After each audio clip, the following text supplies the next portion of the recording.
Arĩmi a waru arĩa matũire matetetio nĩ gũthĩnio nĩ mĩrimũ ĩrĩa ĩgũmagĩra waru na magetha ma waru gũcoka thĩ rĩu monete kĩhonia thutha wa ceceni ya ũthuthuria wa waru Karo Tigoni gũthundũra mũthemba mwerũ wa mbegũ na ũtaaramu wa ũhandi wa mĩũngũrwa ya waru handũ ha mbegũ iria irahandagwo. Most of the smallholder farmers would require that varieties that are short dormancy.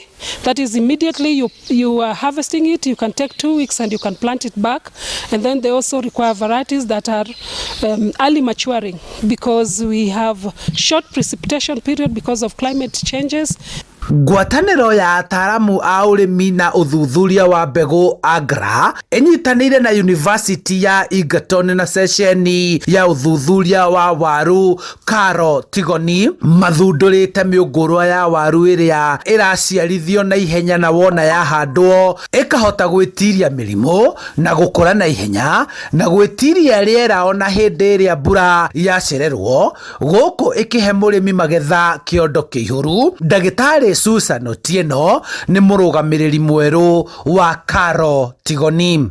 As farmers, there's been a demand for potatoes, and we are also encouraging our farmers that you don't have to use the tubers as a source of seed. You can also use the rooted apical cutting. And I think we all agree that with the rooted apical cutting, you still get the same quantities of seed, which is elite seed material that you can take to your farm. And the farmer at the same time is able to save cost on seed production, on seed purchase, because you know in potato production, seed becomes a very important input. Kũringana na mũrũgamĩrĩri mũnene wa AGRA gũkũ bũrũri-inĩ Ndagĩtarĩ Davis Guthi, arĩmi nĩ megũkinyĩrio mĩũngũrwa ĩno wona mũbango wa gũthomithia aciarithania mbegũ matũra-inĩ wakinyanĩra, kuona kuma ceceni ĩno nĩ marahota gũciarithania mĩũngũrwa mĩiganu ya kũnyagio icigo-inĩ ciothe iria ikũragio waru bũrũri-inĩ. To grow potatoes, and what Calro is doing is not just producing the new seeds. They are working with the farmers, training them to make sure that they understand the new propagation methods, and this is giving us very good success rate for the seeds that we are providing for the farmers.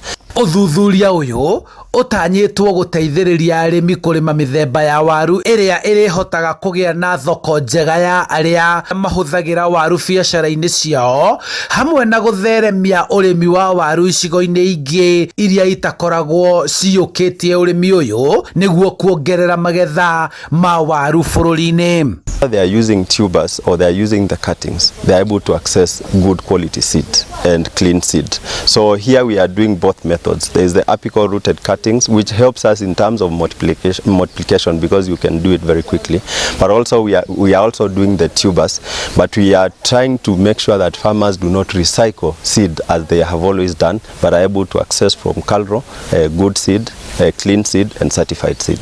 Hĩndĩ ya kwanĩrĩra ũthundũri ũyũ, ceceni ĩno ya ũthuthuria ya waru Karo Tigoni nĩ yamũkĩrĩte mũrũgamĩrĩri mwerũ na kũnyita ũgeni atongoria a ngathĩ ya igũrũ a AGRA arĩa meranĩire gũteithĩrĩria gũkinyĩria arĩmi mĩũngũrwa ĩno ya waru na kũnyitanĩra harĩ ũrĩmi-inĩ wa waru gũkũ bũrũri-inĩ.